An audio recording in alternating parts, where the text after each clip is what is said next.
श्री गिरिराज महाराज हम ब्रजवासियों के लिए कल्पतरु हैं, चिंतामणि हैं, प्राण पोषक हैं, उपासना पोषक है, उपास्य देव स्वरूप है। इनका प्रादुर्भाव यहां नहीं हुआ ब्रज में, इनको यहां ब्रज में लाया गया। तो इनकी उत्पत्ति कहां हुई और कौन इनको ब्रज में लाया? ये साक्षात परिपूर्णतम भगवान श्री कृष्णचंद्र जो असंख्य ब्रह्मांडों के अधिपति वृंदावन नाथ हैं, ब्रजनाथ हैं, सब कुछ करने में समर्थ हैं। जब जब भूतल पर भगवान अवतार लेते हैं श्री कृष्णचंद्र जी के रूप में, तो ये सब जो आपको मायाकृत दिखाई देता है तत्काल चिदानंदमय होता था, क्योंकि चिदानंद में प्रभु प्रकट हुए। हमारी जो देखने की क्षमता है वो 3 गुणों तक ही है, सतोगुण, रजोगुण, तमोगुण। इनकी रचना तक है, त्रिगुणात्मिका प्रकृति तक, क्योंकि ये भी प्रकृति के द्वारा रचे हुए यंत्र केवल प्रकृति को ही देख सकते हैं।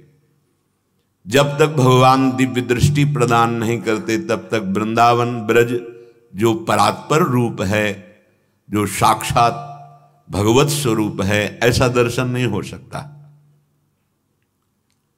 भगवान जब भूतल पर प्रकट होते हैं तो पूरा परिकर जो है यही प्रकाशित हो जाता है।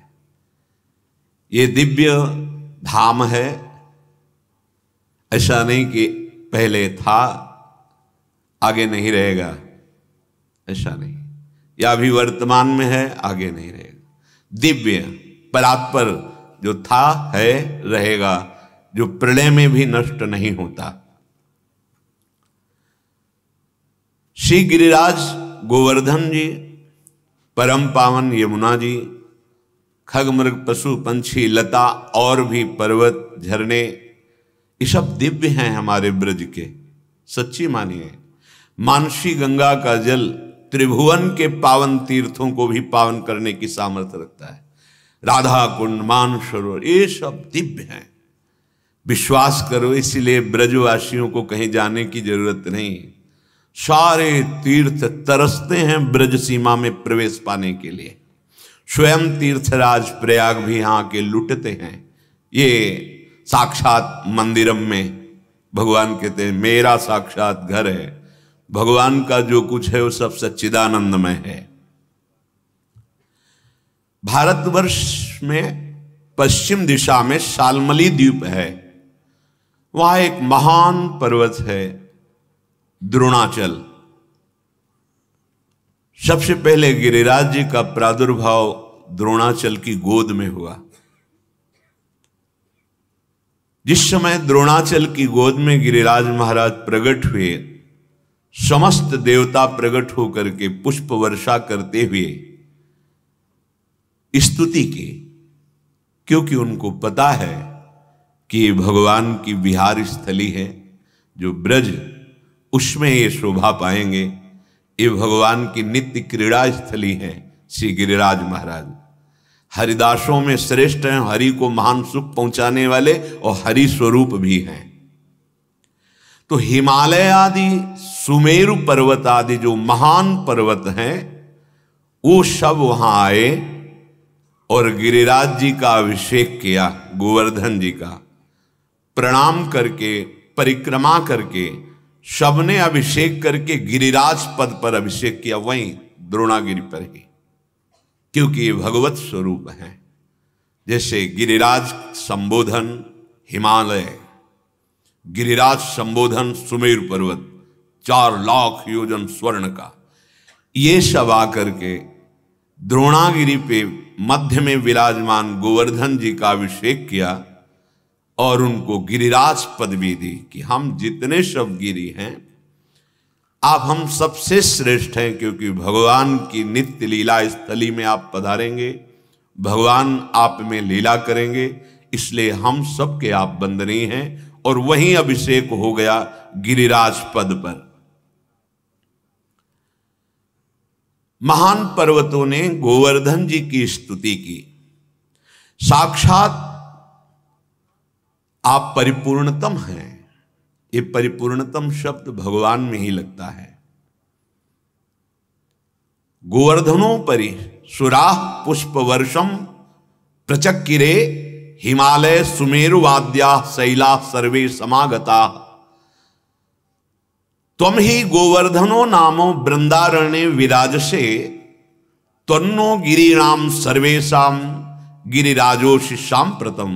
नमो वृंदावनांकाय तुभ्यं गोलोक मौलिने पूर्ण ब्रह्म तपत्राय नमो गोवर्धनाय च। सब महान पर्वत स्तुति करते हैं गोवर्धन जी की। हे पर्वतराज, आप साक्षात परिपूर्णतम भगवान श्री कृष्णचंद्र ही हैं। गिरिराज जी महाराज दिव्य गवों का समुदाय और गोपाल रूप से भगवान श्री कृष्ण आप में क्रीड़ा करेंगे। गोप सुंदरियों सहित आपके ही समीप तलहटी में रास करेंगे। गोपी वृंदावन, आपका सर्वश्रेष्ठ नाम गोवर्धन। आप वृंदावन की गोद में विराजे हैं। गोष्ठ वृंदावन, गोपी वृंदावन, नवनिवृत्ति निकुंज वृंदावन। हे समस्त भूमंडल के पवित्र तीर्थ, पवित्र गिरि, इनके मुकुटमणि गोवर्धन जी, हम सब आपको बार बार प्रणाम करते हैं, क्योंकि स्वयं भगवान श्री कृष्ण आपको अपने कर कमल पर धारण करेंगे। स्वयं भगवान श्री कृष्ण ब्रजवासियों के साथ आपकी पूजा करेंगे। ये सब दिव्य हैं। जैसे हिमाचल तो सर्वबुद्धि अधिष्ठात्री माता अंबा पार्वती जी, इन्हीं की पुत्री हुई हिमाचल पुत्री। ये सब दिव्य तनुधारी हैं। देखने में पहाड़ दिखाई देते हैं, गिरी दिखाई देते हैं, पर ये सब दिव्य वपुधारी हैं। हे गोवर्धन, हम जितने भी विश्व के पर्वत हैं सब आपको नमस्कार करते हैं। जब इस प्रकार गोवर्धन जी की स्तुति और गिरिराज पद पर अभिषेक हुआ, सब गिरिराज जी से अनुमति लेकर के अपने अपने स्थान को पधारे। गोवर्धन गिरिराज जी को अपनी गोद में देखकर द्रोणाचल बहुत प्रसन्न और गर्वित हुए। यहो भाग्य, हमें गिरिराज जी ने शनाथ कर दिया। कुछ समय पश्चात मुनि श्रेष्ठ पुलस्त जी तीर्थ यात्रा के लिए भूतल पर भ्रमण कर रहे थे। जब उन्होंने द्रोणाचल की गोद में विराजमान गिरिराज गोवर्धन को देखा, जिसमें गौर श्याम शोभा प्रकाशित हो रही थी। आप गौर से देखना गिरिराज जी की शिला में थोड़ा हिस्सा गौर वर्ण और थोड़ा हिस्सा श्याम वर्ण, मानो प्रिया प्रीतम का मिलित रूप गिरिराज जी प्रकाशित कर रहे हैं। गोवर्धन जी को देखते ही आसक्त हो गए पुलस्त ऋषि। बहुत ही सुंदर माधवी, मालती आदि लताएं लिपटी हुई, वृक्ष फूलों के भार से लदे हुए, बड़े सुंदर झरने, बहुत सुंदर सुंदर कुंड, सब गिरिराज जी में ही विराजमान थे। गिरिराज महाराज को देखते ही इतना लुभायमान हुए, इतनी अपार प्रीति उत्पन्न हुई कि अब लगा कि नहीं, गिरिराज जी को तो हम अपने साथ ले जाएंगे। इनकी कंदराओं में बैठकर भजन करने से जो सुख मिलेगा, जिनके दर्शन से इतनी शांति और आसक्ति प्रकट हो रही है, अगर इनकी कंदराओं में बैठकर हम भजन करेंगे तो परमानंद की बाढ़ आ जाएगी। सैकड़ों शिखरों से सुशोभित रत्नमय, परम मनोहर, मंगलमय गिरिराज जी को देख करके, इन्हीं पर तपस्या करने का निश्चय करके इनको ले जाने का संकल्प बनाया। विविध धातुएं, विविध रंग की लताएं, विविध फूलों से फूली हुई ऐसे अद्भुत झरने, ऐसे अद्भुत कुंड, ऐसी भूमि जो चढ़ाव उतार से युक्त, नाना प्रकार के पक्षी कोलाहल कर रहे हैं, मृग, बंदर और भी पशु पक्षी गोवर्धन में विचरते हुए देखे महाराज पुलस्त जी ने। मयूरों की तो पूछो मत, केकी ध्वनि से गूंज रहा था गोवर्धन, नृत्य कर रहे थे मयूर। और गिरिराज जी को देखते ही मोक्ष पाने की इच्छा और मोक्ष पदवी दोनों प्राप्त हो जाती है। अर्थात मुमुक्षुता, संसार से वैराग्य, जीवन मुक्त अवस्था, ये दोनों प्रदान कर देते हैं गिरिराज महाराज। मुनिवर पुलस्त के मन में दृढ़ निश्चय हो गया कि अब इनको द्रोणाचल पर नहीं रहने देंगे, इनको अपने साथ ले जाएंगे। द्रोणाचल के समीप गए, पूजन किया, सत्कार किया। द्रोणागिरी ने भी पुलस्त जी का, ये दिव्य तनुधारी है। पुलस्त जी ने कहा, द्रोण तुम बहुत भाग्यशाली हो, क्योंकि तुम्हारी गोद में गिरिराज गोवर्धन विराजमान है। इस समय तुम विश्व वंदनीय हो गए हो, तुम में दिव्य औषधियां हैं, अमोघ संजीवनी आदि, तुम सबको जीवन देने वाले हो, इसलिए मेरे को भी जीवन प्रदान करो। ये गोवर्धन मेरा जीवन बन गए हैं, इनके देखने से ही मैं इतना आसक्त हो गया हूं, इनके बिना नहीं रह सकता। और इनको हम विराजमान करेंगे मुक्ति नगरी आनंदवन काशी में। सानंद मानंद वने वसंतम आनंद कंदम हृत प्राप वृंदम वाराणसी नाथ मनाथ नाथम श्री विश्वनाथम शरणम प्रपद्ये। आनंद वन में, ये प्रेमानंद वन है वृंदावन, काशी आनंद वन है। मैं काशी में विराजमान करूंगा और बहुत से मुमुक्ष जन इनके दर्शन मात्र से इनमें भजन साधन करके परम पदवी को प्राप्त होंगे। मैंने इनकी महिमा देख ली। काशी में बहुत से भी ऋषि मुनि निवास करते हैं, उनको परम लाभ होगा। मैं याचना करता हूं, मुझे गिरिराज गोवर्धन दान दे दो। इस समय मैं केवल गोवर्धन को चाह रहा हूं।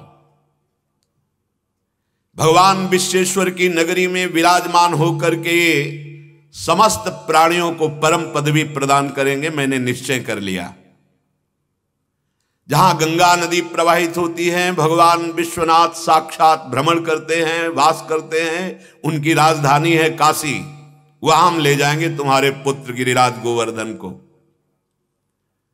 ये लता वेलों से ऐसी शोभा प्रकाशित करते हैं जो राग का नाश करती है। सच्ची गिरिराज जी के दर्शन मात्र से वैराग्य प्रकट होता है। मैं अपने तपस्या के बल से इनको ले जाऊंगा, मेरी अभिलाषा पूर्ण करो। पुलस्त जी की बात सुनते ही द्रोणाचल के नेत्रों में आंसू बहने लगे, विकल हो गए और भयभीत भी हो गए। भय इसलिए कि ना कह नहीं सकते, क्योंकि महान तपस्वी हैं। विकल हो गए कि आज मुझे जो सौभाग्य मिला कि बड़े बड़े महान पर्वत आकर के मुझे प्रणाम किए, देवता लोग आकर नमस्कार किए, क्योंकि मेरी गोद में गोवर्धन गिरिराज विराजमान है। ये मेरा सौभाग्य छीनना चाहते हैं, पर मेरा कोई बस नहीं है। द्रोणाचल जी ने कहा, महामुने, मैं पुत्र स्नेह से बहुत व्याकुल हूं। मुझे मेरा पुत्र गिरिराज गोवर्धन बहुत प्रिय है, पर मैं भयभीत हूं कहीं आप साप ना दे दें।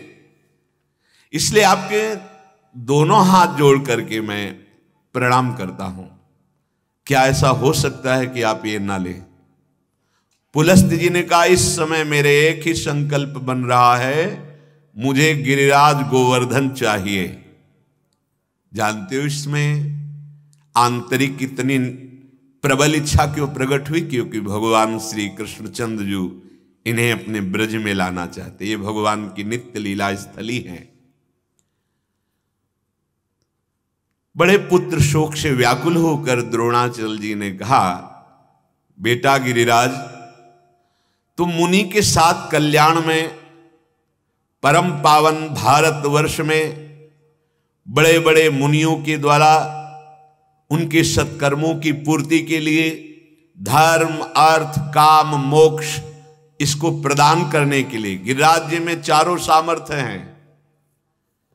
अगर आप धन की कामना से उनकी आराधना करें तो धन दे देंगे, कामना की पूर्ति के लिए तो कामना की पूर्ति हो जाएगी, धर्म पूर्ति के लिए तो धर्म की पूर्ति, मोक्ष पूर्ति के लिए तो मोक्ष पूर्ति, और प्रेम प्राप्ति के लिए तो प्रेम। सर्व समर्थ गिरिराज जी महाराज है। जो निष्काम पूर्वक गिरिराज जी का सेवन करता है उसे प्रेम प्राप्त हो जाता है। गोवर्धन जी ने कहा, मुनि आपको पता है मैं कितना विशाल हूं? मेरा शरीर 8 योजन लंबा, 2 योजन ऊंचा, 5 योजन चौड़ा है। गिरिराज जी का 8 योजन मतलब 1 योजन का मतलब 4 कोस होता है, तो 8 योजन का मतलब 8 चौको 32 कोस।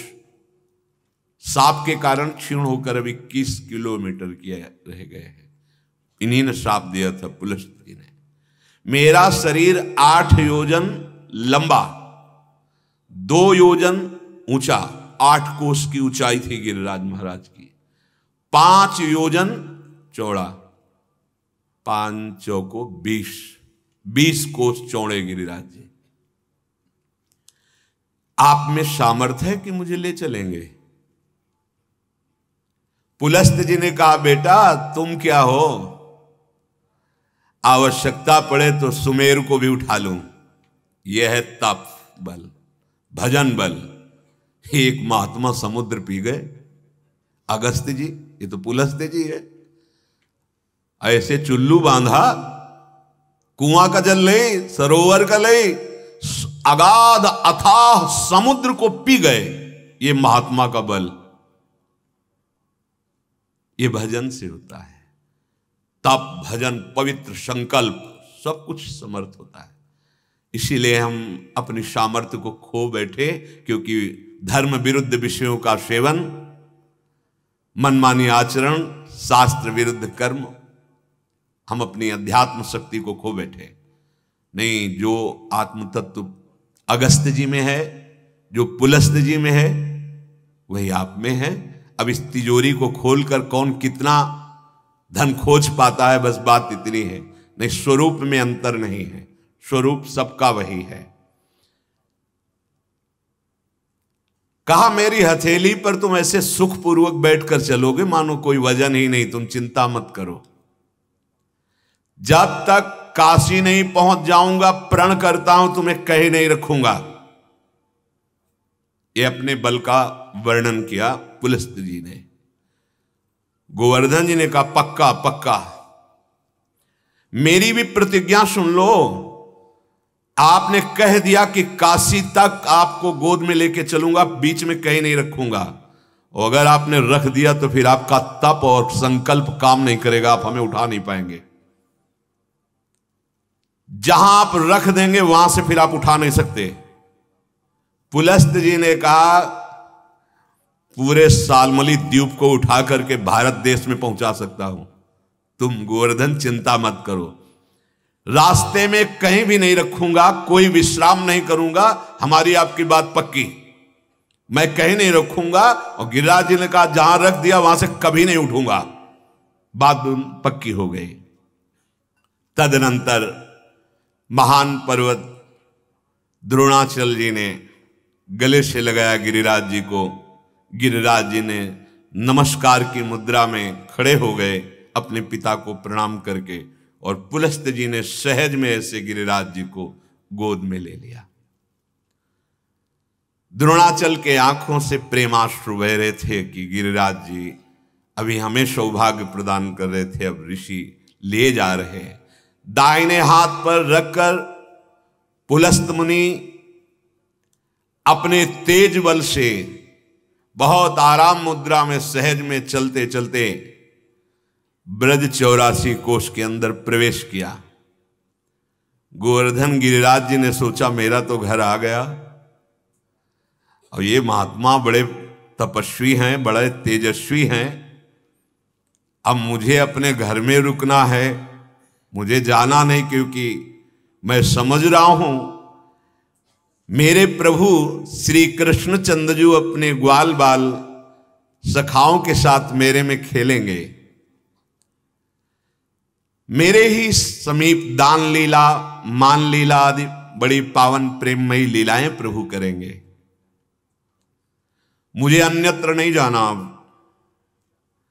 ब्रजभूमि से एक कदम बाहर नहीं जाना। इसलिए निषेध किया गया है गिरिराज जी की शिला को कोई भी कभी भूल से भी उठाकर ब्रज से बाहर न ले जाए, नहीं तो भारी अपराध लगता है।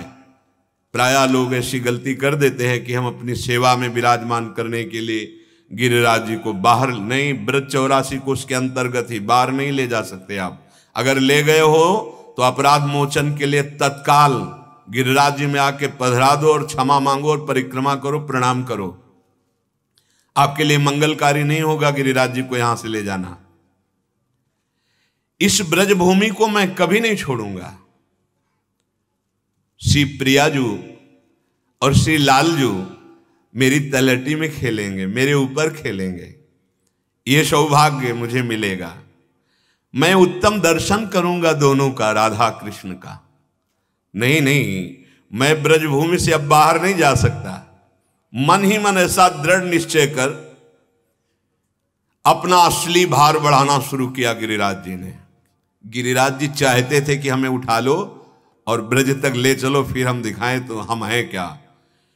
इतना भार बढ़ा कि एक कदम चलना मुनि के लिए दुर्लभ हो गया। बार बार याद करते हैं कि मेरी प्रतिज्ञा थी कि अगर मैं बीच में रख दिया तो गिरिराज की प्रतिज्ञा थी कि उठा नहीं, मुझे तो काशी तक ले जाना, रखना नहीं। रख दिया तो गिरिराज जी ने कहा था कि उठा। एक कदम चलना भारी पड़ रहा है और इतनी जोर की लघुशंका का वेग आया कि अब तो रखना ही पड़ेगा। अब गिरिराज जी लिए लघुशंका थोड़ी होगी। दो बातें एक साथ हुई, भारी लघुशंका का वेग और गिरिराज जी अपने असली जो सामर्थ्य है वो भारी वजन, भारी भार से पीड़ित तो लघुशंका बस छूटने ही वाली है। अब तो ऋषि हैं, अब ऐसे थोड़ी को कोई ग्रामीण हो कि ऐसे खड़े खड़े लघुशंका, एक लघुशंका की पद्धति है। ये जो जैसे खड़े खड़े वो सब चिट्ठी पढ़ते हैं अपवित्र, उनको ज्ञान ही नहीं है। उसी हाथ से लघुशंका का क्षेत्र स्पर्श करते हैं, उसी हाथ। हाँ, पहले बहुत सावधानी पूर्वक, यदि आपकी गांठें दर्द करती हैं तो खड़े होने वाली लघुशंका के आजकल सुविधाएं, उसको बहुत और पवित्र अंग करते हुए, हाथ पवित्र करते हुए, कुल्ला करके, आचमन करके, ऐसे ऐसे थोड़ी है कि ऐसे पशुवत लघुशंका के और चल दिए। प्रायः अब इन पवित्रताओं का ध्यान ही नहीं रखा जाता, इसलिए बुद्धि भ्रष्ट होती चली जाती। शौचाचार बुद्धि को पवित्र करता है। अब ऋषि ने विचार किया कि ये तो एक क्षण भी हम नहीं रह सकते लघुशंका के बिना। अब जो होगा सो देखा जाएगा, क्योंकि लघुशंका इतनी वेग में, वो वजन इतना बढ़ गया। जहां महाराज विराजमान है गिरिराज जी, वही पधरा दिया। लघुशंका से निवृत्त हुए और स्नान किया, क्योंकि गिरिराज जी को ले जाना है। बड़े पवित्र, तभी तो इतना तेज और तप है। सच्ची बात, अगर आप शरीर पवित्र रखेंगे, शौचाचार का नियम रखेंगे, तो आप में शक्ति आएगी। आप अपवित्र मुंह, अपवित्र शरीर, गंदे विचार, गंदी चेष्टाएं, पशुवत आचरण, पवित्र होकर के निवृत्त हो गए। गिरिराज जी से कहा चलो उठो। गिरिराज जी इतने महान भारी भार से युक्त हो गए कि जो यहां तक उठा के लाए थे, एक हाथ से ऐसे उठाया, गोद में लाए थे, दोनों हाथ लगा के पूरे तप का संकल्प करके हिला भी नहीं पाए गिरिराज जी को, तृण भर खिसका नहीं पाए। पुलस्त ऋषि ने, ये क्या हो रहा है? फिर पूरा पावर लगाया, घुटने के बल बैठकर गिरिराज जी को उठाने का। पूरी शक्ति, पूरा प्रयास, पूरा तप, पूरा संकल्प, एक अंगुल भी टस से मस नहीं। पुलस्त्यो मुनि शार्दूला, ये मुनियों के शिरोमणि हैं। कहा उठो गिरिराज, ये तुम्हारा स्वभाव ठीक नहीं कि तुम अपना वजन बढ़ा रहे हो। माना कि तुमने शर्त की थी, लेकिन तुम्हारी शर्त से हमारी प्रतिज्ञा श्रेष्ठ है। मैं तुम्हें काशी ले चलूंगा, मेरा अभिप्राय जानते हो। क्रोधित होकर बोले, मेरी गोद में सहज में उठो। गिरिराज जी ने कहा, आप क्रोधित मत होइए, आपने वादा किया था कि काशी के सिवा बीच में कहीं रखेंगे नहीं, और हमारी शर्त हुई थी जहां रख दोगे वहां से मैं उठूंगा नहीं। तो आप अपनी प्रतिज्ञा तोड़ दिए हैं, मैं अपनी प्रतिज्ञा में हूं। मुनि श्रेष्ठ पुलस्त क्रोध से कांप उठे, ओठ फड़कने लगे। फिर एक बार जबरदस्ती प्रयास किया गिरिराज गोवर्धन को उठाने का, असफल हुए। तब कहा, है गिरिराज, तुम्हारी आज्ञा का पालन नहीं कर रहे हो, तुम्हारे अंदर मैं ढिठाई देख रहा हूं, मेरे मनोरथ को पूर्ण नहीं होने दे रहे, इसलिए मैं शाप देता हूं तुम्हें। तुम प्रतिदिन तिल तिल भर क्षीण होते जाओगे। गिरिराज ने कहा, स्वीकार है, जाऊंगा नहीं। मतलब ये ब्रज क्षेत्र ऐसा है कि सांप भी मिले तो भी नहीं छोड़ना है। बहुत दुर्लभ है ब्रजवास। आप अमेरिका जाइए कोई परेशानी नहीं, विदेश जाइए कोई परेशानी घर वालों को नहीं होगी, लेकिन ब्रजवास तो कितने ऐसे जनों ने आके बताया कि हमारे घर वाले कहते हैं मर जाएंगे अगर आप ब्रज गए, वृंदावन वास किए, तो मैं भाई 21 पीढ़ियां तर जाएंगी। अगर कोई ऐसा सौभाग्यशाली, सबके अंदर थोड़ी भाव बन पाता है, कह दे सब ब्रज में वास कर लें, किसकी सामर्थ्य है? सब भजन कर ले, किसकी सामर्थ्य है? सब जीवन मुक्त हो जाएंगे, सृष्टि कैसे चलेगी? अरे एक विकार को तो संभाल के दिखा, जीवन मुक्त होना तो बहुत बड़ी बात रही। अरे 1 घंटे किसी एक मंत्र, एक नाम में मन को लगा के दिखा, प्रेमावस्था तो बात बहुत दूर की रही। ब्रज 84 कोष में बड़े भाग्यशाली, पूरी सृष्टि में इतने लोग हैं, अंगुली में गिन सकते हो। एक हाथ की जितने दीमक है ना, दीमक, अनंत जीव ऐसे भरे पड़े हैं। उनमें से कितने मनुष्य हैं, मनुष्यों में से कितने ऐसे प्रांत हैं जो ब्रजधाम वृंदावन धाम जीवन में न सुन पाएंगे और न बोल पाएंगे। फिर यहां वास मानो बाजी जीत गए। लाडली लाल ने हमें ब्रजवासी बनाया, वृंदावन वासी बनाया। अगर अपराध न बने तो वास मात्र से भगवत प्राप्ति हो जाएगी। वृंदावन ही प्रभाव सुनो, अपनो ही गुण देत, जैसे बालक मलिन को मात गोद भर लेत। रोज आप वृंदावन की महिमा सुनते हैं, वास मात्र से भगवत प्राप्ति। पर अपराध ना बने इसलिए बताया गया, ऐसी पद्धति से रहो, नहीं तो अपराध बन जाएंगे। पुलस्त्य जी ने साप दे दिया, 1-1 तिल रोज घटोगे। यद्यपि गिरिराज जी का स्वरूप 8 योजन लंबा, 2 योजन ऊंचा, 5 योजन चौड़ा। अब आप दर्शन कीजिए, तब से अब तक गिरिराज जी रोज घट रहे हैं। नाराज होकर पुलस्त्य जी चले गए। उसी दिन से गिरिराज गोवर्धन ऋषि का शाप स्वीकार करके तिल तिल भर रोज कम होते जा रहे हैं। जब तक भूतल पर भागीरथी गंगा और प्रभु गोवर्धन गिरिराज विराजमान है, तब तक जीवों का कल्याण होता ही रहेगा। ऐसे महात्मा प्रकट होते रहेंगे, ऐसे भक्त प्रकट होते रहेंगे जो भगवत प्राप्ति करेंगे और दूसरों को भी भगवत प्राप्ति का बल प्रदान करेंगे। जिस दिन इस भूतल से भागीरथी गंगा और गिरिराज जी अंतर ध्यान हो गए, तो कलयुग का प्रचंड तांडव प्रारंभ हो जाएगा। उस कोटि का जिसमें सर्वनाश महापाप ही होगा। भाव भ्रष्टाचारा सब संसारा, धर्म सुने नहीं काना, कलिकाल बिहाल के मनुजा, नहीं माने को अनुजा तनुजा। मानो गिरिराज जी और भागीरथी गंगा कलयुग के प्रभाव को रोके हुए हैं।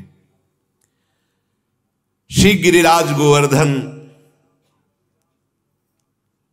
तब से हमारे ब्रजमंडल में विराजमान हैं, सबका मंगल परम सुख करने के लिए। भगवान का जब प्रादुर्भाव हुआ श्री कृष्णचंद्र जो 7 वर्ष के जब हुए, तब तक गिरिराज जी की महिमा ब्रजवासियों के सामने अप्रकट थे। जैसे और भी पर्वत हैं हमारे ब्रजमंडल में, ऐसी ही भावना थी। गिरिराज जी की महिमा प्रकाशित तब तक नहीं हुई थी। एक दिन लालजू महाराज ने देखा कि बहुत सुंदर सुंदर पकवान, मिष्ठान ये सब बन रहे हैं। यद्यपि अंतर्यामी सर्वज्ञ हैं हमारे श्री कृष्णचंद्र जी, उनसे कभी कहीं किसी की कोई भी बात छुपी नहीं, कभी कहीं किसी की, कहीं भी हो वो देख रहे हैं। ऐसा मत समझना कि तुम्हें बंद कमरे में या एकांत स्थल पर कोई नहीं देख रहा, वो देख रहा है जो हमारा न्यायाधीश है। उसे किसी के प्रमाण की जरूरत नहीं, इसलिए डरो, असत कर्म से डरो। कहीं कोई भी कहीं हो, कुछ भी जो कर रहा है वो श्री कृष्ण देख रहे हैं। आपको छूट दिए हुए हैं, आप अशुभ कर्म करो या शुभ कर्म, परिणाम आपको अवश्य भोगना पड़ेगा। यद्यपि भगवान सब बात जानते थे, फिर भी बाबा के समीप गए, जो बड़े बूढ़े गोपों के बीच में बैठे थे नंदराय जी। विनयावनत हाथ जोड़ करके कहा कि बाबा, आज ये किसका बड़ा भारी उत्सव हो रहा है? इसका क्या फल है? किस उद्देश्य से ये जो विविध प्रकार के भोग सामग्री बनाई जा रही है, उत्सव की तैयारी की जा रही है, ये किसके लिए है? इसका उद्देश्य क्या है? बाबा आप मुझे अवश्य बताइए, क्योंकि आप मेरे पिता हैं और मैं आपका लाडला पुत्र हूं। मेरी उत्कंठा है जानने के लिए कि किसका उत्सव हो रहा है, जिसके लिए पूरा ब्रजमंडल ऐसी तैयारी कर रहा है, सुंदर सुंदर पकवान भोग सामग्री बन रही। जो संत महापुरुष सब में अपने आत्मा को देखते हैं, उनकी दृष्टि में ना कोई अपना होता है ना कोई पराया होता है। उन संतों का ना कोई मित्र होता है ना कोई शत्रु होता है, ना कोई उदासीन होता है। ऐसे संतों से जब विनयावनत होकर के बात पूछी जाती है, तो फिर वो अधिकारी देखकर छुपाते नहीं हैं। अगर वो रहस्य की बात जानने का अधिकारी नहीं तो वो मौन धारण कर लेते हैं। उनका व्यवहार मित्रवत सबसे होता है, पर ममता किसी से नहीं होती। जो शरणागत हैं, जो विनयावनत हैं, जो अधिकारी हैं, हर बात वो अपने अनुभव की उनसे वो कह देते हैं। बाबा, संसारी आदमी बेसमझ से अनेकों प्रकार के ऐसे कर्म करते रहते हैं जिनका लक्ष्य होता है सुख, लेकिन भोगना पड़ता है दुख, क्योंकि वो बेसमझ हैं।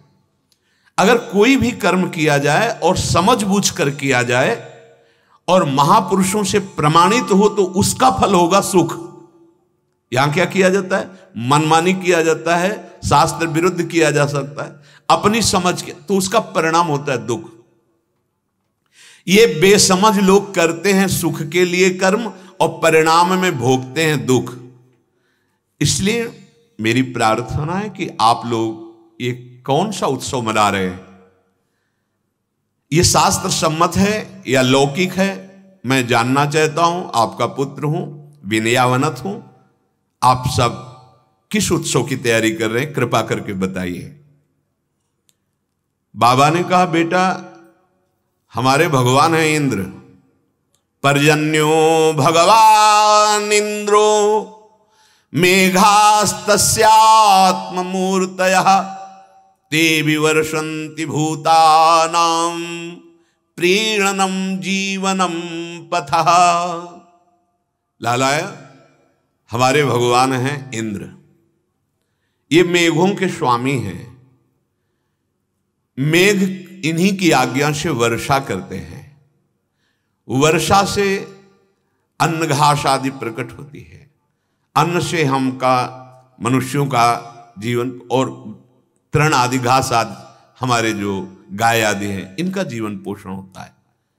प्यारे पुत्र, संपूर्ण ब्रजवासी जन मेघपति भगवान की पूजा इन विविध पदार्थों से करने की तैयारी कर रहे हैं।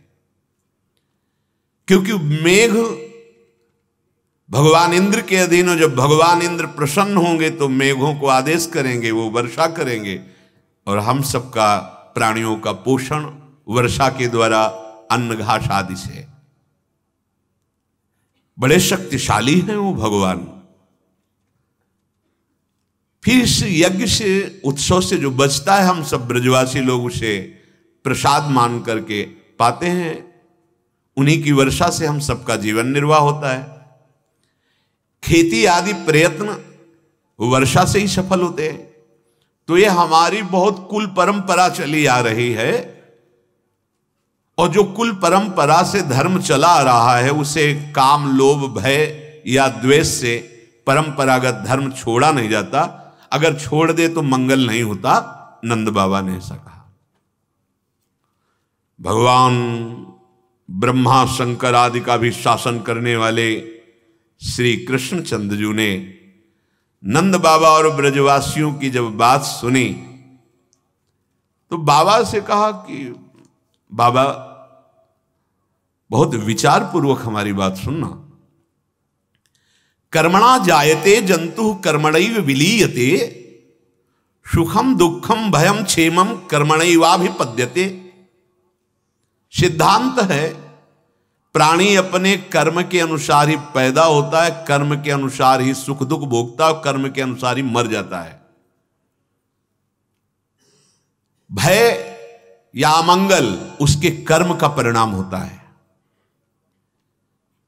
यदि कर्मों को ही सब कुछ ना मानकर उनसे भिन्न किसी को फलदाता समझे तो वो फलदाता भी कर्म के अनुसार ही फल देता है।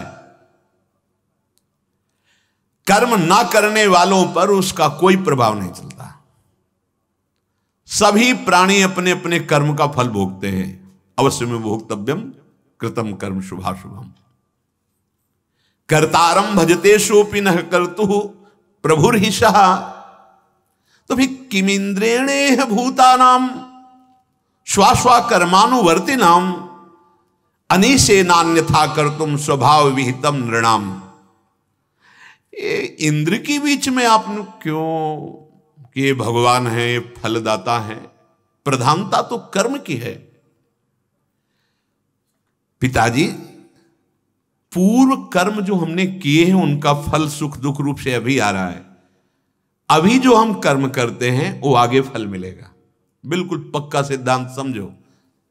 अभी हम भजन करना शुरू किया, हमें शारीरिक कष्ट मिल गया, विपत्ति आ गई।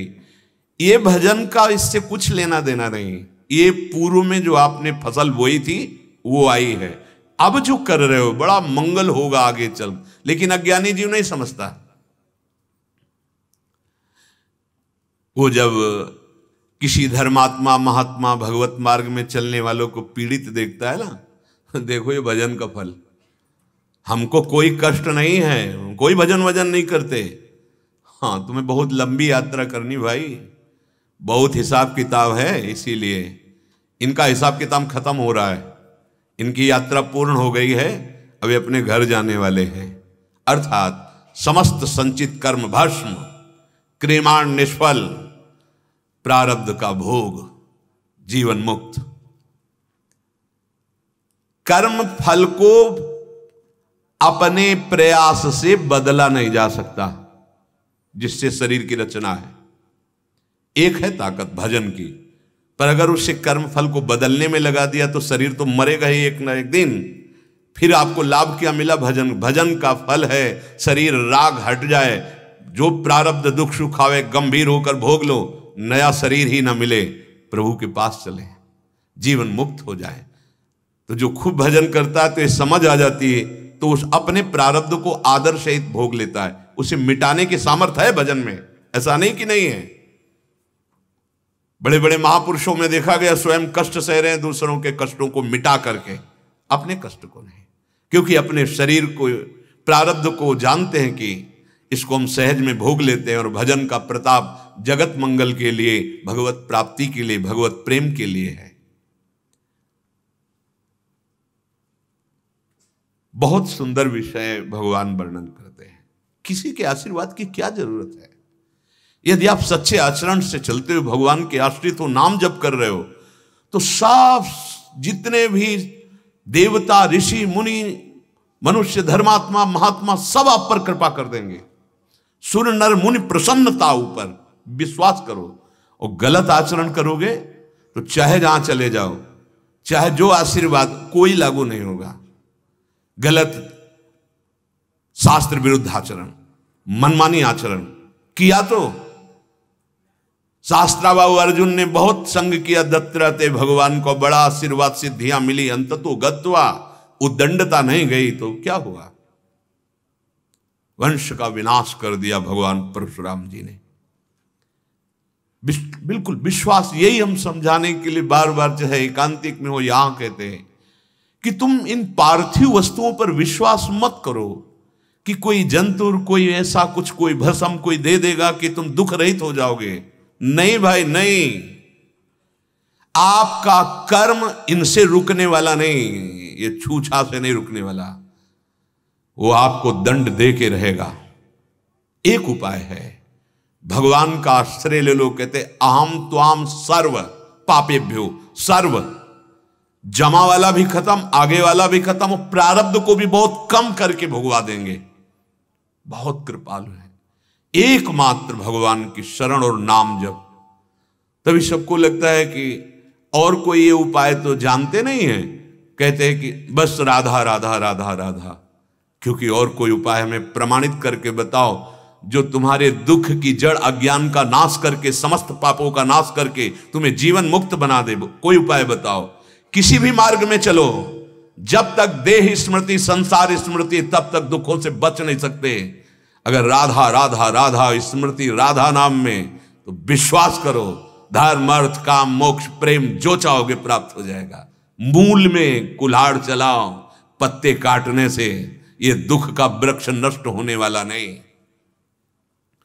मनुष्य अपने कर्मों से स्वभाव, स्वभाव से कर्म, यही जन्म मरण का चक्र बन जाता है।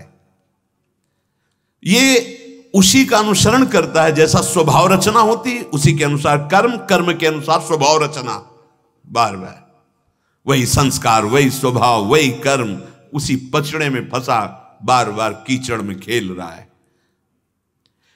कोई भी देवता, असुर, मनुष्य ऐसा अपने कर्म परिणाम को भोग रहे हैं। उन्होंने कर्म किया, देवता बन गए, वो कर्म क्षीण होगा, फिर आ जाएंगे यहां। तुम मनुष्य बने हो, जो कर्म कर रहे हो वो आपको भोगने पड़ेंगे। सारा जगत स्वभाव और कर्म में विचरण कर रहा है, अपने स्वभाव के अनुसार। तमोगुणी स्वभाव, रजोगुणी स्वभाव, सात्विक स्वभाव। ये विचरण शब्द बंद हो जाएगा जब त्रिगुणातीत हो जाओगे। नाम त्रिगुणातीत है, भगवान का रूप त्रिगुणातीत है, भगवान की लीला, भगवान का धाम, ये त्रिगुणातीत हो। आपका स्वरूप त्रिगुणातीत है, आपका स्वरूप। जीव अपने कर्मों के अनुसार उत्तम और अधम शरीरों को ग्रहण करता छोड़ता रहता है। ये चक्र, ये परंपरा रुकती नहीं है। अब रोकने का समय आ गया है। मानव जीवन सत्संग अब रुक जाना चाहिए। अगर अब न रुका तो फिर पता नहीं कब ऐसा संयोग बनेगा। बार बार तो बनत नहीं, यह संजोग अनूप, मानुष तन वृंदा विपिन, रसकन संग विविरूप। ये शत्रु है, ये मित्र है, ये उदासीन है, ऐसा कुछ नहीं है। ये तुम्हारी सोच है, तुम्हारी सोच। आज अपनी सोच का इतना महत्व है। एक दूसरे की निंदा कर रहे हैं, एक दूसरे की हिंसा कर रहे हैं। कितना गलत कर्म बन रहा है और उसे हम धर्म मान रहे हैं। सर्वनाश हो जाएगा, सर्वनाश। कहां तक कहूं बाबा, कर्म ही गुरु है, कर्म ही ईश्वर है। अगर आपका महान कर्म है, वो गुरु की तरह आपको सत्य की तरफ लेता चला जाएगा। महान कर्म है तो ईश्वर की तरह आनंद और फल प्रदान करता चला जाएगा, जिसमें अखंड सुख, अखंड प्रसन्नता है। इसलिए बाबा, मुझे तो ऐसा लगता है कि पूर्व संस्कारों के अनुसार अपने वर्ण आश्रम के अनुकूल धर्म का आचरण करता हुआ परम पवित्र कर्म करने का आदर करे, कर्तव्य का पालन करे। संपूर्ण गीता यही का, भगवान के जो वचन इसी का विस्तार है। जिसके द्वारा सुगमता पूर्वक, आनंद पूर्वक जीवन कटे, वही उसका इष्ट देव होता है।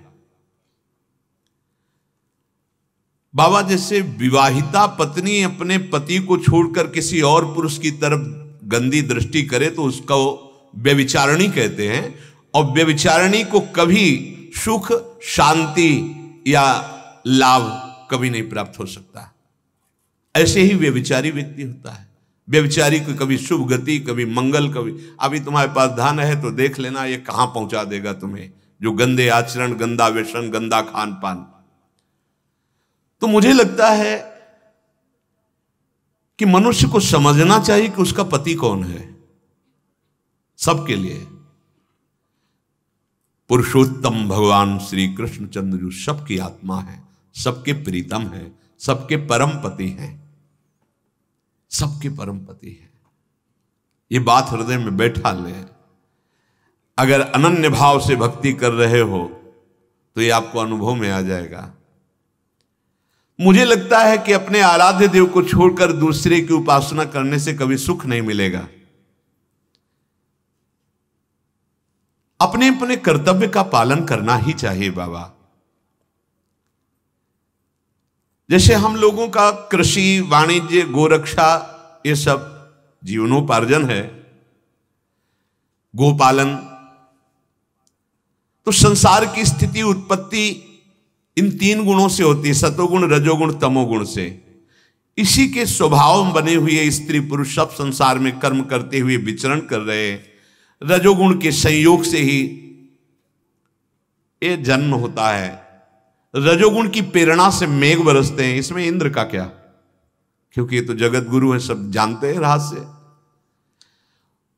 रजोगुण की प्रेरणा से वर्षा होती है, वर्षा से ही अन्न आदि, जिससे आपने कहा प्राणियों की जीविका चलती। तो भला इंद्र का क्या लेना देना इसमें? और इंद्र कर भी क्या सकता है, क्योंकि इंद्र के पास जो सामर्थ्य है वो इन्हीं की तो दी है। इनको पता है कितनी सामर्थ्य है उसके पास। बाबा हमें बिल्कुल इंद्र से भयभीत नहीं होना चाहिए। हम वनवासी हैं, वृंदावनवासी हैं, ब्रजवासी हैं। हमारे आराध्य देव ये वृंदावन ब्रज धाम के जो मुकुटमणि गिरिराज जी हैं, ये इष्ट देव हैं। हम ब्रज 84 कोश वासियों के ये रक्षक हैं, प्राण पोषक हैं। ये धर्म, अर्थ, काम, मोक्ष, प्रेम, ये सब पुरुषार्थ देने में समर्थ है गिरिराज गोवर्धन। बाबा आज से बंद इंद्र का पूजन। जितनी सामग्री तैयार हुई है अब हम सब मिलकर गिरिराज जी का पूजन करेंगे। अब ये यज्ञ नहीं होगा देवराज इंद्र के लिए। ये खीर, हलवा, पूरी, पुआ, मूंग की दाल, ब्रज के समस्त दुग्ध पदार्थ जो बनाए गए हैं, गौओं से जो दुग्ध निकला उनसे पदार्थ, ये सब इंद्र को भोग नहीं लगाएंगे हम। अब लगेगा भोग गिरिराज जी का, और फिर पाएंगे सब ब्रजवासी। और ब्राह्मणों को दक्षिणा देंगे, गौओं के साथ परिक्रमा लगाएंगे। आप बाबा समझ लो, चाहे चांडाल हो, चाहे पतित हो, चाहे कुत्ता हो, कोई भी हो, गिरिराज जी का भोग पाने से, गिरिराज जी के दर्शन से परम कल्याण को प्राप्त हो जाएगा। सब आनंद हो जाएगा।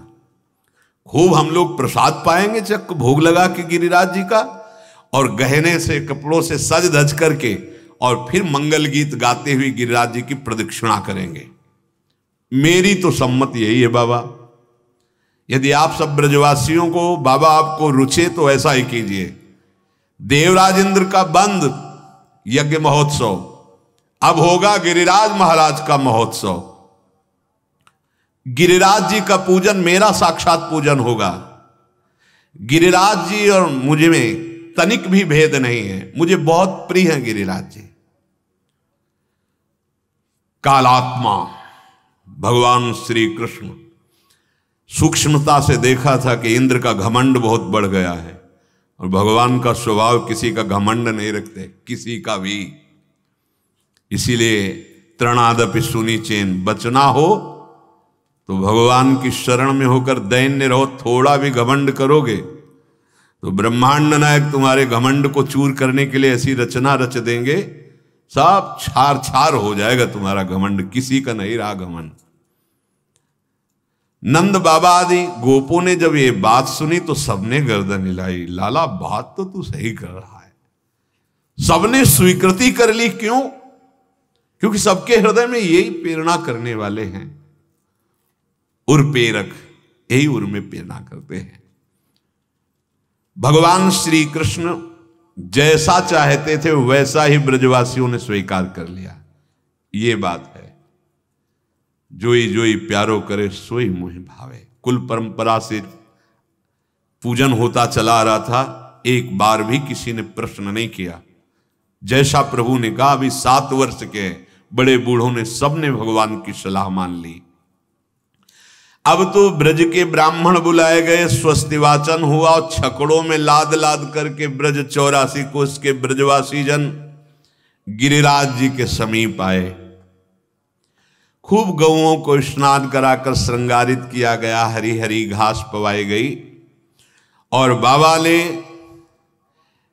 गिरिराज महाराज के समीप आए हुए समस्त ब्रजवासियों से कहा, आज से यही हमारे आराध्य देव हैं ब्रज के, श्री गिरिराज महाराज। गोपीजन भी भली भांत श्रृंगार करके छकड़ों पर, गाड़ियों पर सवार होकर प्रभु की रूप माधुरी, लीला माधुरी का गान करते हुए गिरिराज महाराज के समीप आए। अब जे भी भोग लगना शुरू हुआ, ब्राह्मण मंत्रोच्चारण कर रहे, तो सब ब्रजवासी देख रहे कि भोग तो 56 प्रकार के, सब विविध पहाड़ के पहाड़ भोग, लेकिन भोग आरोगने वाले तो गिरिराज महाराज आरोग ही नहीं रहे। तो भगवान सबके मन की बात जान करके गिरिराज जी के रूप में प्रकट हो गए। वैसे ही श्याम वर्ण, वैसे जैसे एक पूजक बने हुए श्री कृष्ण और एक पूज्य बने हुए भगवान, विशाल स्वरूप धारण करके और कहा कि मैं गिरिराज हूं। आहा, देखो मैं गिरिराज हूं। और सारी सामग्री, खीर, पुआ, पूड़ी, कचौड़ी, पकौड़ी, जो विविध प्रकार के व्यंजन थे भगवान पा रहे, ब्रजवासी गोपियां पवा रही हैं। अब तो सब ब्रजवासी आनंद से नाच रहे कि इतना जीवन हो गया, इंद्र का पूजन करते हुए कभी एक झांकी भी नहीं मिली, और पहला ही पूजन गिरिराज जी का हुआ। साक्षात प्रकट होके बोले, मैं गिरिराज हूं, बृहद बपु धारण किए हुए, शैलोस्मीति ब्रुवन, मैं गिरिराज गोवर्धन हूं। ब्रजवासी, जय हो महाराज, आप तो बड़े कृपाल हो, भोग देखते ही प्रकट हो गए। इतने बार भोग लगाया, देवराज इंद्र कभी आके झांकी भी नहीं दिए। सच्ची मालिए, मूर्तिमान कल्पतरु हैं, चिंतामणि हैं गिरिराज जी महाराज। कोई भी कामना गिरिराज महाराज के लिए पूर्ण करने में कोई संशय नहीं। बस आप पद्धति से परिक्रमा पूजन, अब ऐसे नहीं कि गिरिराज जी की परिक्रमा लगा रहे हैं, मसाला खा रहे हैं, या कोई धुआं वाले ऐसे गंदे व्यसन कर रहे हैं, या आप गिरिराज जी की तलहटी में सोच लघु शंका कर रहे हैं। बहुत सावधानी की जरूरत होती है। साक्षात सिद्ध मूर्ति, भगवत स्वरूप गिरिराज जी महाराज। अहो भाग्य है हम ब्रजवासी हैं, जहां ऐसी महामहिमामयी एक स्थल, यहाँ कण कण में प्रिया प्रीतम का अद्भुत ऐश्वर्य, प्रभाव, माधुर्य सब विराजमान है। अब तो सब ब्रजवासी पवार हैं, प्रणाम कर रहे हैं, बोले अहो आश्चर्य है, आश्चर्य, गिरिराज जी हम पर बहुत प्रसन्न, साक्षात प्रकट होकर के पा रहे हैं। भगवान ने कहा, ये अद्भुत देवता हैं, जैसा तुम चाहोगे वैसा रूप धारण कर लेंगे, और जो गिरिराज जी का निरादर अपमान करेगा उसको ये देवता नष्ट कर देंगे। आओ अपना गौओं का और विश्व का कल्याण करने के लिए हम गिरिराज जी को प्रणाम करते हैं। भगवान समस्त ब्रजवासियों सहित गिरिराज जिनको प्रणाम कर रहे हैं वो भगवान, जो प्रणाम कर रहे हैं वो भगवान। गिरिराज जी को नमस्कार किया। एसो वजानतो मर्त्यान काम रूपी वनौकशः हरन्ति हृस्मयी नमस्यामः शरमणे आत्मनो गवाम। भगवान श्री कृष्ण की प्रेरणा से नंद बाबा आदि बड़े बूढ़े गिरिराज गोवर्धन की पूजा की और जो प्रसाद बचा सब पाए। फिर जो बूढ़े लोग चल नहीं सकते थे, छकड़ों पे बैठ के जो चल सकते थे, वो गीत भगवान के नामों का गाते हुए गिरिराज जी की प्रदक्षिणा की। फिर सब अपने अपने ब्रज के घरों में वापस आ गए। जब इंद्र को पता चला कि पुआ पूड़ी गुलाब जामुन रबड़ी रसगुल्ला कुछ भी भोग हमारे नहीं लगा, इस तिथि को तो हमारा लगता था, अपने दैवी शक्ति जो गुप्तचर थे पूछा, भाई क्या बात है, ब्रज में एक भी गुलगुला हमें समर्पित नहीं हुआ, पीछे तो चक पाले को मिलता था। तब बताया गया कि अब आपकी पूजा बंद हो गई महाराज। नंद बाबा आदि ने गिरिराज जी की पूजा की, गोवर्धन की, और खूब उन्हीं को भोग लगाया गया और प्रसाद पाके सब खूब जय जयकार और परिक्रमा हुई है। अब पदाधिकारी देवराज इंद्र, उनकी आंखें लाल हो गई। इन ब्रजवासियों की इतनी हिम्मत, मुझ देवराज इंद्र का अपमान, मेरी भोग सामग्री गिरिराज को। अब इनके क्रोध से होगा क्या, बस ध्यान दीजिए। गोपेभ्या कृष्ण नाथेभ्यो नंदादिभ्य चुकोपसहा। क्या बिगाड़ लेगा देवराज इंद्र का क्रोध, जिसकी रक्षा करने वाले श्री कृष्ण हैं। बस जो पे कृष्ण चरण मन अर्पित तो करे हैं का नवग्रह रंक। ये जितने भी ग्रह नक्षत्र दैवी शक्तियां दैवी पदों पे विराजमान है, भगवान की प्रदत्त शक्ति से है। जब ये प्रभु की शक्ति को भूलकर अपनी मान लेते हैं, तो जहां जहां कभी ऐसा हुआ, उपनिषद में एक में हमने पढ़ा था कि एक बार देवराज इंद्र असुरों पर विजय प्राप्त करके हर्षोल्लास पूर्वक बड़ा उत्सव मना रहे थे। अप्सराएं नाच रही थी, गंधर्वगण गान कर रहे थे, और अभिमान में भरे हुए देवता क्योंकि विजय से प्राप्त किए थे, सब आनंदित हो रहे थे। भगवान ने देखा कि ये शतोगुणी देवताओं को ये जो रजोगुणी तमोगुणी वृत्ति प्राप्त हो रही है, ठीक नहीं है, इनके अभिमान का मर्दन होना चाहिए। तो एक भयानक यक्ष के रूप में सामने प्रकट हुए, महान तेज महान बल। देवराज इंद्र देख के सहम गए और उन्होंने कहा कि कोई है इस सभा में जो पता लगा के हमें बतावे कि ये कौन प्रकट हुआ है। भगवान पहले वायुदेव महाबली हैं, त्रिभुवन में सबसे बड़े महाबली वायुदेव हैं। इन्हीं के अंश से भगवान श्री हनुमान जी महाराज, साक्षात भगवान शंकर ही है ना, इसलिए भगवान ही है। पवन पुत्र कहा जाता है हनुमान जी को। पुलस्त जी द्रोणागिरि में जो प्रकट हुए गोवर्धन, उनको लाए, और हनुमान महाराज जी को संशय हुआ कि इसमें संजीवनी कौन है, और सब संजीवनी जैसी पहचान बताई गई थी, वैसे वहां कालनेमी ने कर दिया था माया के द्वारा। सोचा अगर ले गए और सुसेन ने कहा ये औषधि नहीं, तब तो बड़ा गड़बड़ हो जाएगा, और औषधि मैं पहचान नहीं पा रहा, करूं तो क्या, पूरा द्रोणाचल उखाड़ लिया और वहां से सम्रांगण में पहुंचाया। अपार बलशाली, तो वायु देवता सबसे बड़े बलवान देवता है, उन्हीं से सबके प्राणों का पोषण होता है। समीप गए, आप कौन हैं? तो यक्ष ने कहा तुम कौन हो? तो उन्होंने कहा मैं महाबलशाली वायु देवता हूं, अगर मैं अपना प्रचंड रूप धारण कर लूं तो समस्त ब्रह्मांडों को तिनके की तरह उड़ा सकता हूं। 49 रूप इनके। जब हनुमान जी महाराज लंका में आग लगा रहे, हरि पेरित तेहि अवसर चले मरुत 49 अट्टहास कर गरजा कपि बड़ी लाग आकाश। 49 मारुत पवन चल पड़े।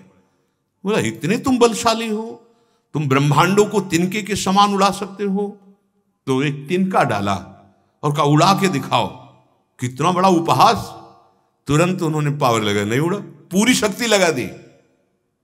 बोले तुम तो कह रहे थे ब्रह्मांडों को उड़ा देंगे, यहां तो तिनका नहीं उड़ा पा रहे हो। ग्रीवा नीची की, चले गए। देवराज इंद्र ने पूछा कौन है? बोले असमर्थ रहा परिचय प्राप्त करने में। महाबलशाली अग्निदेव प्रकट हुए, समीप गए। तुम कौन हो? उनका पहले आप अपना परिचय बताइए, कौन है आप? कहूंगा मैं अग्नि देवता हूं, तुम्हारी सामर्थ्य क्या है? मैं पूरे ब्रह्मांडों को उपले की तरह एक क्षण में भस्म कर सकता हूं। तो ये तिनका है, इसको भस्म करके दिखाइए। पूरा पावर लगा दिया, तिनके से धुआं भी नहीं उठा। अग्नि देवता गर्दन नीची की और जाके बैठ गए, असमर्थ रहा उनका। देवराज इंद्र एकदम आवेश में उठे तो यक्ष अंतर्ध्यान हो गए। और बहुत पश्चाताप की कोई परिचय नहीं प्राप्त कर पाए, कौन था? इतने में भगवती अम्बा प्रकट हुई और कहा, देवराज इंद्र तुम इतने घमंड में हो कि भगवान तुमसे बात भी नहीं करेंगे। वो यक्ष नहीं थे, साक्षात भगवान थे। ये तुम्हें बताने आए हैं तुम्हारे इन महाबली देवताओं में कोई ताकत नहीं है। न वायु देवता तिनका उड़ा सके, न अग्नि देवता तिनके को भस्म कर सके। इसलिए घमंड मत करो, तुम में जो सामर्थ्य है वो भगवान की दी हुई है। तो दैन्यता पूर्वक उनके हृदय में जो विजय का अभिमान था वो शांत हो गया। देवराज इंद्र भी थे विनय करने में भगवान के अवतार में, लेकिन भूल गए। और अपमान जब हुआ उनको लगा कि अपमान हो गया, क्योंकि उनकी पूजा, अरे पूजा प्रणाम नमस्कार बहुत विचित्र है, बहुत विचित्र है। ये पूजा नमस्कार जिसको प्रिय लगने लगता है तो बहुत जन्मों की साधना में भी ये पानी फेर देता है। पूजा नम सम्मानम कलयात घोर गरलम, भगवान बचावे अंदर से बहुत सावधान। जहां कानों में पहुंचेगा और हृदय में गुदगुदी होगी तो जान लेना फोड़ा बढ़ रहा है, ऑपरेशन पक्का।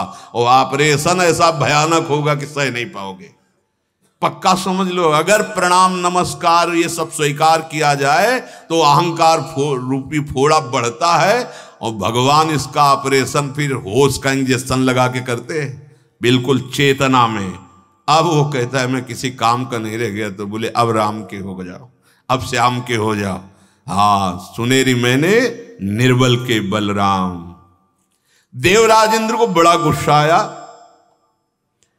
इंद्र को देवराज पद का घमंड था, स्पष्ट भगवान व्यासदेव जी लिख रहे हैं, सुखदेव जी गान कर रहे हैं। उन्होंने ये मान रखा था कि मैं त्रिलोकी का ईश्वर हूं, मेरे से बढ़कर कोई नहीं है। क्रोध से तिलमिला उठे और प्रलय के समय जिन मेघों को छोड़ा जाता है उन सांवर्तक नामक मेघों को कहा कि ब्रज को अभी इसी क्षण जलमग्न करके नष्ट कर दो। ओहो, इन ग्वालों में इतना घमंड, मुझ देवराज का अपमान, बड़ा विचित्र है। अहम देखो तो सही, एक साधारण लड़का, उसके बल पर मुझ देवराज का अपमान। अहो श्री मद महात्म्यम गोपानाम काननौकशाम कृष्णम मर्त्य मुपाश्रित्य, ये चक्रुदेव हेलनम, ये मरने वाले शरीर के गोपगण, एक बालक कृष्ण जो मर्त्य में स्थित है। भगवान का महत्व कब जानने में आता है? जब दैन्यता आती है। देखो इतना पवित्र पद है देवराज इंद्र, और अहंकार है तो उनको क्या दिखाई दे रहा है? एक साधारण मनुष्य बालक कृष्ण मर्त्यम उपाश्रित्य, इनको सच्चिदानंद मृत शरीर वाला दिखाई दे रहा है। ये है अहंकार, अज्ञान का स्वरूप। मुझ देवराज का अपमान कर डाला। अच्छा, तो अब इस बहुत कड़वी शब्द बोल रहे, अहंकारी ऐसे ही बोलता है। वाचालम बालिशम स्तब्धमज्ञम पंडित मानिनम कृष्ण मर्त मुपाश्रित गोपा में चक्र अप्रियम। देवराज इंद्र इस समय बकवादी हो गए हैं, नादान हो गए हैं, अभिमानी हो गए हैं और मूर्खता को प्राप्त हो गए हैं, क्योंकि ये ही ब्रह्मा जी के साथ सब मिलकर प्रार्थना की थी और ब्रह्मा जी को भगवान ने आदेश किया था, मैं स्वयं आ रहा हूं पृथ्वी का भार हरण करने के लिए। मुझ देवराज इंद्र की अवहेलना देख ले, अब मैं क्या करता हूं। ऐसे ही प्राय अधिक पाए जाते हैं, क्योंकि अज्ञान और अहंकार से युक्त है तो सच्चिदानंद बपू भगवान को नहीं जान पाते हैं। भगवान को जानना अपनी बुद्धि बल से नहीं हो सकता। सोई जानई जेहि देहु जलाई, तो जानत तुम्हें तुम्हें हो जाई। अच्छा, तो इन गोपों को धन का नशा चढ़ गया है और इनको बिगाड़ने वाला कृष्ण मिल गया है। भैया हम बिगड़े ही सही, तुम बढ़िया बने रहो, हम ब्रजवासी बिगड़े ही सही, क्योंकि हमारा यार और प्यार श्री कृष्ण है। अब जाओ सांबर्तक गणों, इन ब्रजवासियों की हेकड़ी को, इनके घमंड को धूल में मिला दो। ये हेकड़ी और घमंड ही बोल रहा है उसका, पक्का समझना। तुम्हें जो कुछ दिखाई दे रहा है वो तुम्हारे अंदर है। अगर श्याम दिखाई दे रहा है तो श्याम का अनुभव हो गया है, काम दिखाई दे रहा है तो काम में हो, दुष्ट दिखाई दे रहा तो तुम दुष्ट हो, पापी दिखाई दे रहा तो पाप है। चश्मा जैसा वैसे ही दृष्टि, वैसे सृष्टि। जाओ इनका संहार कर डालो। मैं आ रहा हूं ऐरावत हाथी पर, और अपने वज्र का प्रहार करके 84 कोस भूमि को नष्ट कर दूंगा। मैं अपने महापराक्रमी मरुदगणों के साथ आ रहा हूं ब्रज में। जाओ सांबर्तक गण, वर्षा प्रारंभ करो। अब इंद्र की आज्ञा, प्रलय कालीन मेघ के बंधन खोल दिए गए। अब वो बड़े वेग से बाबा के ब्रज 84 कोस के ऊपर छा गए, और मूषल होता है जितना, वैसी धारा वर्षने लगी। मूषल धार, जितना मूषल होता है, बूंद तो इतनी, लेकिन वो ऐसी नहीं, मूषल इतना मोटा, तो ऐसी मोटी मोटी धारें बरसने लगी। हाहाकार मच गया क्षण में, क्योंकि मोटी धार एक जगह थोड़ी, पूरे ब्रज 84 कोस में ऐसी बिजली कड़के की भयावा, बादल टकरा टकरा कर, प्रचंड आंधी, प्रचंड वर्षा, प्रलयंकारी मेघ, दल के दल बादल आते हैं और ढेर सारी वर्षा करते हैं। कोई कोना नहीं बचा जहां हाहाकार न मच गया हो ब्रज में। झंझावात, बिजली की कड़क, भारी वर्षा, सब पशु पक्षी ग्वाल बाल सब कांपने लगे, व्याकुल हो गए। सबने कहा श्री कृष्ण तुम्ही ने कहा था कि गिरिराज महाराज का पूजन करो, देवराज इंद्र का बंद करो। देखो देवराज इंद्र, कितना प्रलयंकारी वर्षा। छोटे छोटे बच्चों को लोग अपनी छाती के नीचे छुपाए हुए हैं, कांप रहे हैं। भगवान श्री कृष्ण के समीप जाकर कहा कि श्री कृष्ण अब तुम ही बचा सकते हो, तुम्ही ने रुकवाया था, बोलो। हम ब्रजवासी जनों के तुम प्राण हो। अब तो कृष्ण केवल तुम्हारे ही भाग्य से हमारी रक्षा हो सकती है। हे कृष्ण, इस गोकुल के एकमात्र, ब्रज के एकमात्र रक्षक और आप स्वामी हो। इंद्र के क्रोध से बचने के लिए हमारे पास कोई उपाय नहीं, केवल आप ही उपाय हो। धन्य है। इसीलिए ब्रजवासी जनों का प्यार तो देखो, आप ही मेरे उपाय हो। बस इतना ही इशारा काफी। हमारे भव समुद्र से पार होने का उपाय क्या है? श्री कृष्ण। आनंदित रहो इनका आश्रय लेकर के। भगवान ने कहा बिल्कुल बिल्कुल नहीं, कोई भयभीत नहीं होगा, किसी एक जीव की क्षति नहीं होगी। भारी ओलों के साथ वर्षा प्रारंभ थी। देवराज इंद्र की करतूत देकर मुस्कुराए और उनका ये क्रोधित होकर के अपना प्रभाव दिखाना चाहता है। अरे ब्रज का नाश काल भी नहीं कर सकता। देवराज इंद्र तू क्या है? ये प्रचंड वायु, ये ओले, ये वर्षा कुछ हमारे ब्रजवासियों का बिगाड़ नहीं सकती। देख मैं तुझे कैसा जवाब देता हूं। मूर्ख, तू अपने को लोकपाल मानता है, ऐश्वर्य और धन का घमंड करता है। तेरे आज घमंड को चूर चूर कर दूंगा। तत्काल सुदर्शन को आज्ञा की, एक बूंद पानी ब्रज में नहीं। अरे भगवान भगवान है, इनके सामने कौन है? देवता लोग सतोगुण प्रधान होते हैं। अरे अभिमान, सतोगुण में अभिमान, ऐश्वर्य मद का अभिमान, पद का अभिमान। तुम सतोगुण से चित हो रहे तो तुम्हें दंड मिलना चाहिए, तुम्हारा मान भंग होना चाहिए, तुम्हें शांति मिलेगी इससे। ये सारा ब्रज मेरे आश्रित है, जो मेरे द्वारा स्वीकृत और आश्रित है। त्रिभुवन में कोई भी उसको कष्ट नहीं पहुंचा सकता। उनका मैं रक्षक होता हूं, जो मेरे आश्रित। यही हम लोगों की छाती में जो बल है ना, यही बल है। सच्ची मानिए, बल के महाबल, बलम बलवताम श्रेष्ठम, ये श्री कृष्ण का बल। और जहां श्री कृष्ण का बल जिस बल से प्रभावित हो गया, वो मेरे बल सी वृंदावन रानी। मैं रक्षक हूं जिसका त्रिभुवन में कोई, मैं इसे दिखाता हूं कि ये कितना सामर्थ्यशाली है। मेरा एक व्रत है, ध्यान दीजिए, भगवान कह रहे मेरा एक व्रत है। जो संत जन हैं, जो भक्त जन हैं, जो मेरे आश्रित हैं, जिनका मेरे सिवा कोई नहीं, छोटे से छोटा, बड़ा से बड़ा कार्य और उनकी रक्षा करना, ये मेरा व्रत है। पक्की बात है। कदम कदम पे आपने किसी और को अपना मान रखा है, इसलिए आपको दिखाई नहीं दे रहा, नहीं तो कदम कदम पे प्रभु दिखाई देते हैं। कैसे प्यार करते हैं, कैसे दुलार करते हैं, कदम कदम पे उनका प्यार भगवान का व्रत है, भगवान का प्रण है। भगवान श्री कृष्ण ने सबसे कहा आओ गिरिराज जी की तलहटी में। अब ब्रज 84 कोस से समिट के गिरिराज जी तक आने में कितना समय, इतने में तो प्रलय का वर्षा सब पधार जाते हैं।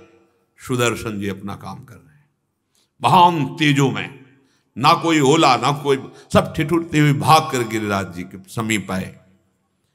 भगवान श्री कृष्णचंद्र जी ने तत्काल गिरिराज गोवर्धन को, जैसे बरसात में छोटे छोटे छत्ते प्रकट होते हैं, बच्चे खेल खेल में ऐसे उठा लेते हैं, ऐसे ऐसे गिरिराज महाराज को उखाड़ लिया 7 वर्ष के लालजू महाराज, और ऐसे धारण किया यहां पे गिरिराज महाराज को।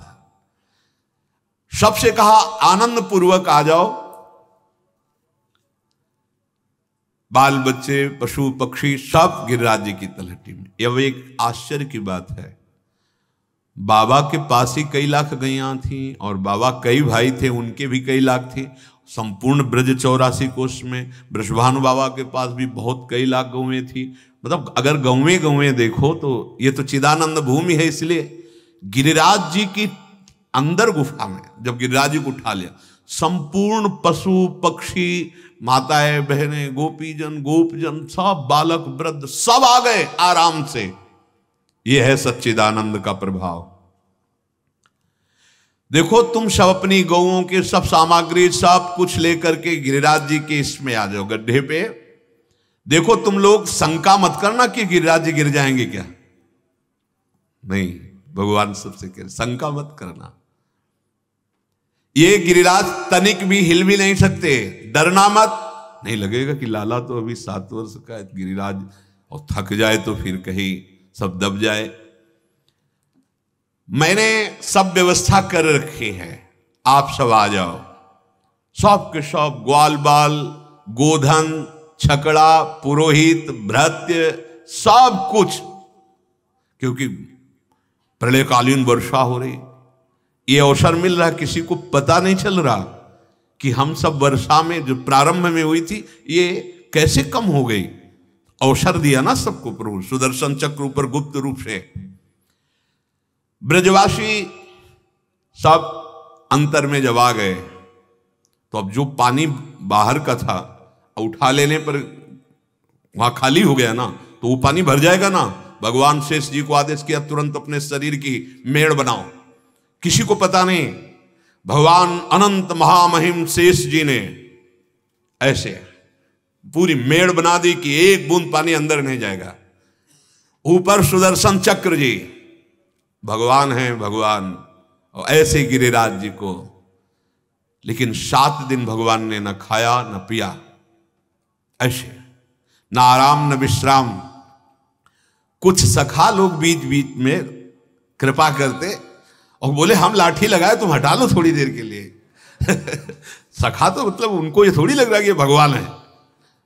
कन्हैया तुम निश्चिंत हो, तुम हटाओ, हम अपनी लाठी लगाए। लाठी लगा के गोप थोड़ा भगवान, अरे बोले कन्हैया, बोले हाँ। सखाओं को लग रहा था कि मतलब अब थक गया है हमारा मित्र, तो थोड़ा हम सब 7 दिन 7 रात गिरिराज जी को उठाए हुए, ऊपर सुदर्शन चक्र, नीचे भगवान शेष मेड़ बनाए हुए और सच्चिदानंद भगवान गिरिराज जी को धारण किए हुए। ना एक डग इधर उधर हिले, ना मुख पर कोई थकावट। अब इंद्र आश्चर्यचकित हो गया। 7 दिन प्रलयंकारी मेघ की वर्षा, ओले, बिजली की कड़कड़ाहट, कुछ नहीं। दैवी शक्तियों ने सूचना दी, एक भी पशु नहीं मरा, एक भी पक्षी नहीं मरा, सब गिरिराज्य में सुरक्षित।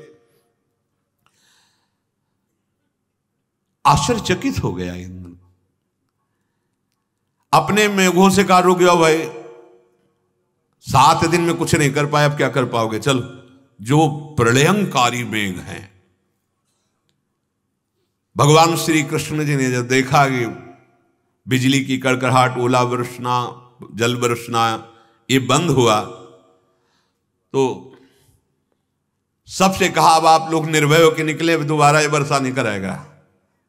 ऐसी मेघ वर्षा जो प्रलयंकारी, वो नहीं कराएगा। आप विश्वास करो, निडर हो जाओ, कोई भय नहीं।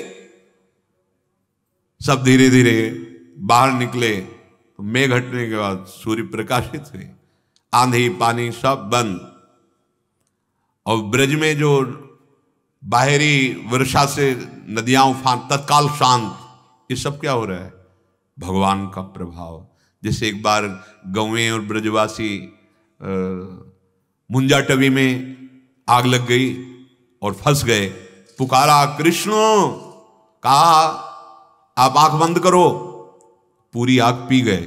और सबने आंख खोल के देखा तो बंसी बट में विराजमान। कर तुम अकर तुम अन्यथा कर तुम, सर्व समर्थ प्रीतम है। विश्वास, ये लीलाएं भगवान की हमें बल प्रदान करती हैं। मेरे श्री कृष्ण कितने महान हैं, जितना भी बल ऐश्वर्य सब इन्हीं से प्रकट हुआ है। प्रभु की आज्ञा पाकर गोधन, स्त्री, बच्चे, बूढ़े सब अपने अपने छकड़े लाद कर बाहर निकले। सर्वशक्तिमान भगवान श्री कृष्ण ने खेल खेल में गिरिराज जी को जब सब निकल गए तो विराजमान किया। अब तो ब्रजवासी सखा, बड़े बूढ़े, गोपी सब दौड़ दौड़ कर श्री कृष्ण को, कोई ऐसे हाथ फेर रहा, कोई हृदय से लगा रहा है, कोई प्रेम दृष्टि से देख रहा है। भगवान श्री कृष्ण को कोई, जैसे बड़ी बूढ़ी गोपियां हैं, माथा सूंघती है, माथे पे चुंबन करती है, बड़ा सत्कार, बड़ा स्नेह है, कोई दही चावल से तिलक करती है। ये गिरिराज महाराज 7 दिन जो धारण किए, तो प्रभु का चिंतन कहां था उस समय? हरिवंश महाप्रभु कहते हैं, तेरो ये ध्यान राधिका प्यारी, गोवर्धन धर लालही। हित सजनी जी 7 दिन 7 रात्रि अखंड राधा ध्यान में डूबे हुए गिरिराज जी को। रासलीला में भी ठाकुर जी कहते, तुम सब ये समझते होगे कि मैंने गिरिराज उठाया, नहीं, राधा बल से गिरिराज उठाया। ऐसा वर्णन महाप्रभु कह रहे, आपके ही ध्यान में गिरिराज गोवर्धन धारी। प्यारी जू तेरो ई ध्यान राधिका प्यारी, गोवर्धन धर लालही। रात दिन जपत हरि विवस तव नाम, प्रतिपद विमल मन सितो ध्यान ते, निमिष नहीं टरिबो। जिह्वा से राधा राधा राधा और ध्यान श्री राधा प्यारी का। तो लालजू को कब 7 रात्रि 7 दिन व्यतीत हो गया पता नहीं चला। जब देवराज इंद्र ने देखा कि अब तो फिर आए कामधेनु भी एरावत में विराजमान होकर आए, भगवान के चरणों में प्रणाम किया, अभिषेक किया। भगवान को तब से गोविंद नाम से, गौओं के इंद्र गोविंद नाम से पुकारा गया। तो ये जो हमारे ब्रज में विराजमान गिरिराज जी हैं, ये अपने को कल्याण और मोक्ष की, बस अपराध मत कीजिए, बस सच्ची मानिए, पड़े रहिए। और देश के बसत ही अधिक भजन जो होए, ये सम तो पूजत नहीं, वृंदावन रहे सोए। रहे सोए के 2 भाव हैं। एक है केवल वृंदावन आप वास कर रहे हो, ज्यादा खास भजन साधन नहीं बन रहा, पर अपराध नहीं हो रहा, आपको वो वस्तु मिलेगी जो बाहर का बड़ा भजनानंदी प्राप्त करना दुर्लभ है। दूसरी बात है, पड़ा रहता है वृंदावन में, ब्याज भरोसे कुंवर के सुवर पाव पसा, ज्यादा तरह से ही है, ब्यास भरोसे कुंवर के, बस भरोसा कुंवर का रहे, बस ध्यान रखना। ये ब्रज 84 कोस में कहीं भी कोई वास कर रहा हो, निश्चित परम पद का अधिकारी। सच्ची मानिए बहुत अपार महिमा ब्रजरज की, बड़ी अपार में। पूज्य राधा बाबा जी ने अपनी वाणी में वर्णन किया कि ये जो ब्रजरज है, ये समस्त शास्त्र और महापुरुषों के अनुभूत वचनों के अनुसार मैं कह रहा हूं, बाबा के वचन। अगर ब्रजरज का शरीर पर स्पर्श हो तो समस्त पापों का शमन करके, नाश करके श्री प्रिया प्रीतम के चरणारविंद में प्रीति प्रदान करती है। और कोई कहीं भी हो, उसका अंतिम समय हो, यदि उसके मुख में ब्रजकर्ण, ब्रजरज का कर्ण या शरीर पर स्पर्श हो जाए तो निश्चित भगवान को प्राप्त होता है। ब्रजरज की बड़ी महिमा है।